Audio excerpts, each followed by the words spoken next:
26 जनवरी की अहमियत तकरीर। मुअज़्ज़िज़ हाज़रीन, अस्सलामु अलैकुम। 26 जनवरी का दिन हमारे हिंदुस्तान में कौमी त्यौहार के तौर पर मनाया जाता है, जिसे यौम जमहूरिया कहते हैं। 26 जनवरी के दिन पूरे मुल्क में तिरंगा झंडा लहराया जाता है। दिल्ली में लाल किले पर और मुल्क के तमाम स्कूलों, कॉलेज और सरकारी दफ्तरों में तिरंगा झंडे को लहराया जाता है और पूरे मुल्क में रंगारंगी का तक़रीबात होते हैं और जोश व खरोश के साथ इस त्यौहार को मनाते हैं।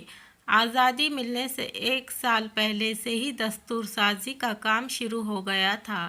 ये वो दिन है जब हमारे मुल्क का आइन नाफिज हुआ और हमारे मुल्क को मुकम्मल आज़ादी हासिल हो गई और हमारे मुल्क आलमी सतह पर एक जमहूरी मुल्क के तौर पर क़ायम हुआ। इसीलिए 26 जनवरी का दिन हमारे लिए बहुत अहमियत रखता है। आप हमारे चैनल पर नए हैं तो चैनल को सब्सक्राइब करें ताकि आने वाली वीडियो मज़ामीन आप तक पहुँचे। अल्लाह हाफिज़।